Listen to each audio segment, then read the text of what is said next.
সুজলা সুফলা শস্য শ্যামলা সোনার এই বাংলাদেশ। এটা একটা মিথ। কিছু কন্ট্রোভার্সিয়াল কথা বলি, আমাদের কিন্তু এরকম ইউনিভার্সিটির দরকার নেই। আমাদের দরকার train skill people. Computer mechanic দেই, অটোমোবাইল মেকানিক দেই, কেয়ার গিভার দেই। ব্রিটিশদের অত্যাচার অনাচার, পাকিস্তানিদের অত্যাচার সব মিলে আমরা শোষিত হতে হতে হতে আমাদের মন থেকে ক্রিয়েটিভিটিটা বা বড় স্বপ্ন দেখাটা চলে গেছে। এটা আবার নিয়ে আসতে হবে। গ্লোবালি কিন্তু ম্যান পাওয়ার ক্রাইসিস অসংখ্য দেশে। নেপালের 50,000-এর মধ্যে 50,000-ই লোক পাঠাচ্ছে। আমরা 50,000-এ এক বছর পাঠাইছি মনে হয় 3,000, আরেক বছর পাঠালাম 5,000। নেপাল যেহেতু ওর কোটা ফুলফিল করছে, ও আমার কোটায় কিন্তু ভাগ বসানো শুরু করবে যে ভাই ও তো পাঠাইতেছে না, তুমি আমার থেকে নাও। আমাদের দেশ থেকে আমরা লোক পাঠাই কোথায়? শুধুমাত্র সৌদি আরব, দুবাই, মালয়েশিয়া, সিঙ্গাপুর, কাতার, এই কয়েকটা কান্ট্রিতে।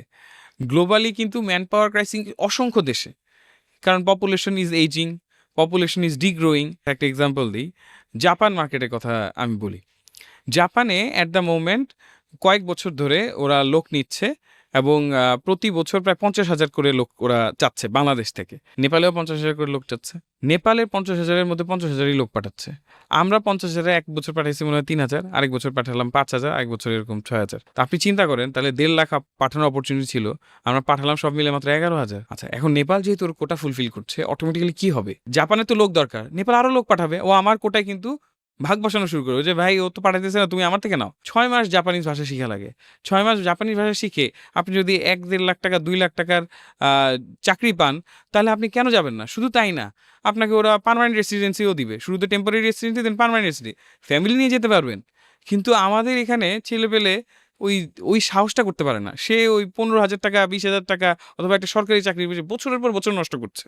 আলটিমেটলি কিন্তু এগুলো এই জিডিপিতে কোনো অ্যাডিশন হচ্ছে না, কোনো ভ্যালুয়েট হচ্ছে না। এই যে গ্লোবাল অপরচুনিটিগুলো, আমরা কিন্তু এগুলো ধরতে পারছি না এবং ধরার জন্য আমরা ওইভাবে ইনিশিয়েটিভ নিচ্ছি না। আপনি চিন্তা করেন, এত পরপর 3 বছর ধরে আমরা লোক পাঠাতে ব্যর্থ, কয়টা মানুষ ইনিশিয়েটিভ নিয়েছে?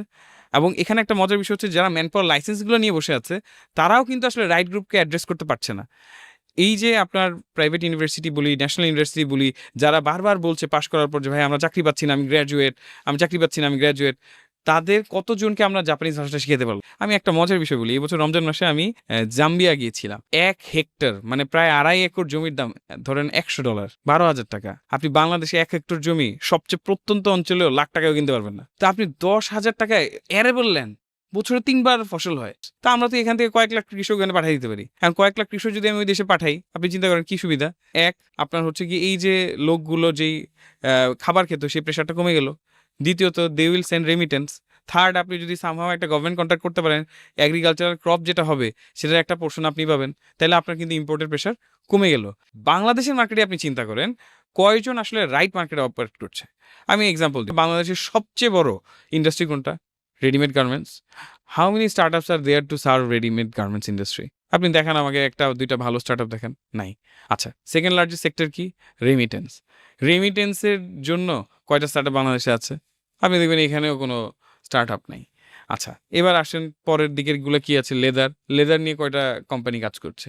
এবার আসেন নেক্সট ক্যাটাগরি কি? হয়তো জুট। জুট নিয়ে কয়টা কোম্পানি কাজ করছে? সো আমরা রাইট মার্কেটগুলাই আসলে আইডেন্টিফাই করতে পারছি না। সো এগুলা প্রবলেমকে যখন আমি সলভ করব, তখন কিন্তু জিনিসগুলো অনেক ইজি হয়ে যাবে। এই যে সেক্টরগুলা, এই সেক্টরগুলো কিন্তু ম্যাসিভ অপরচুনিটি। আমরা আসলে ওভারঅল পাইয়ের খুব অল্প অংশ নিয়ে কাজ করছি। আমাদের চেয়েও ছোট দেশ নেদারল্যান্ডস ওয়ার্ল্ডের এগ্রিকালচারাল এক্সপোর্টে ওয়ান অফ দ্য লার্জেস্ট। ও কিন্তু সব লোকালি প্রডিউস করে না। ও কি করে? ওর কি আছে? এগ্রিকালচারাল টেকনোলজি আছে, ওর হচ্ছে ইনোভেটিভ আইডিয়া আছে। এগুলা কিন্তু ও বিভিন্ন দেশে এক্সপোর্ট করে।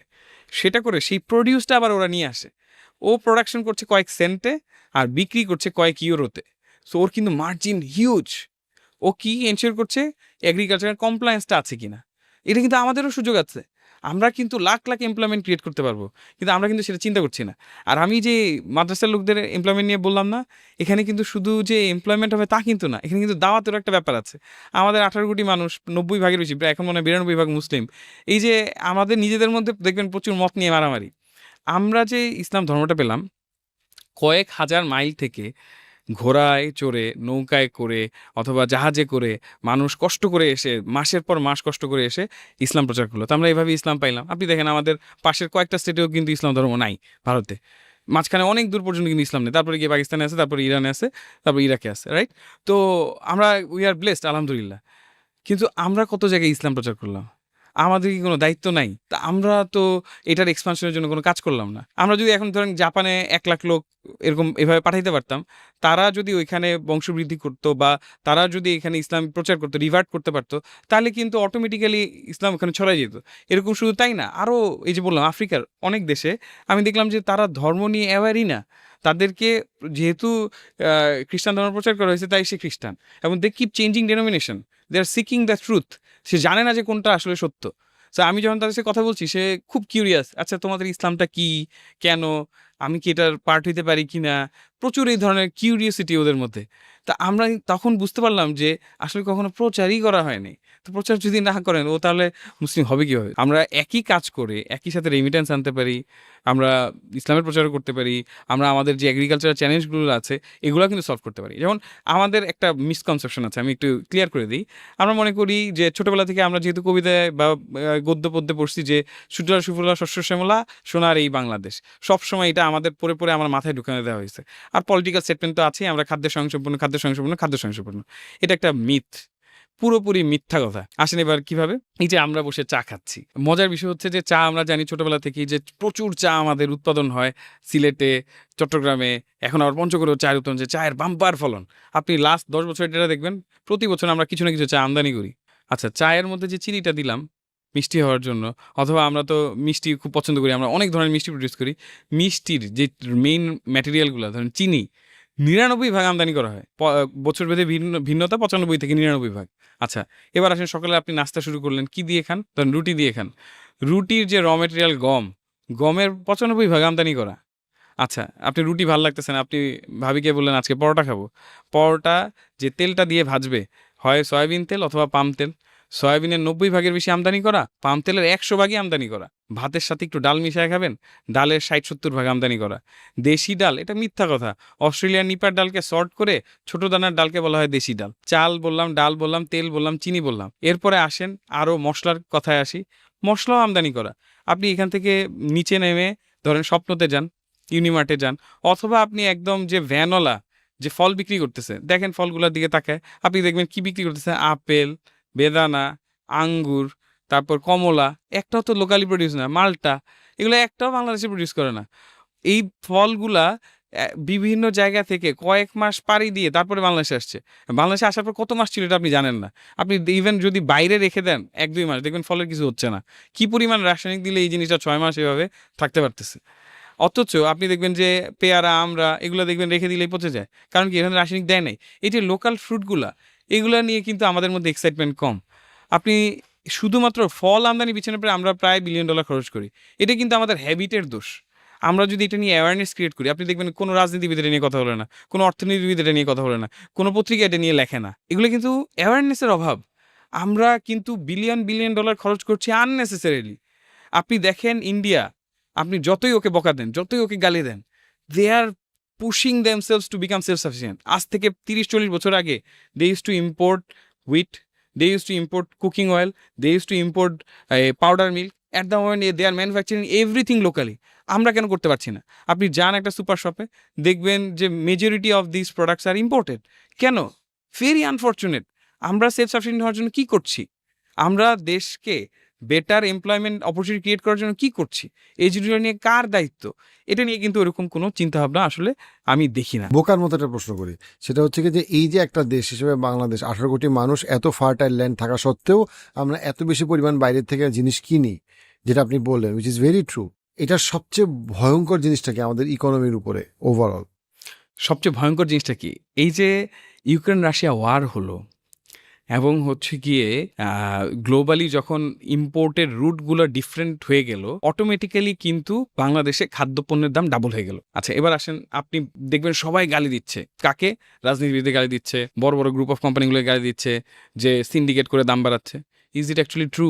আপনি যে খাবারটা আনছেন, আগে ইউক্রেন রাশিয়া থেকে গম আসতো, এখন গম আনা লাগতেছে ভিন্ন রুটে। আগে কৃষ্ণ সাগর দিয়ে আপনার এই ভিতর দিয়ে চলে আসতো, এখন ওকে পুরো আফ্রিকা ঘুরে আসতে হচ্ছে। অটোমেটিক্যালি শিপিং রুট হয়ে গেল লম্বা, শিপিং এর কস্ট হয়ে গেল ডাবল ট্রিপল। এই যে ডাবল ট্রিপল হলো, তাহলে আপনার কি হবে? অটোমেটিক্যালি খরচ বেড়ে যাবে। তা আপনার খাদ্যপণ্য তখন আপনার হচ্ছে গিয়ে বেশি দাম দিয়ে কিনতে হবে, আপনার কিছু করার নাই। এবার আসেন, আমরা যেহেতু সবকিছু ইম্পোর্ট করি, সব ধরনের খাদ্যপণ্য, তো এই যে যখন আপনি এত কিছু আমদানি করছেন, প্রবলেমটা কি? আপনার ডলারের উপর ডিপেন্ডেন্সি অনেক হাই।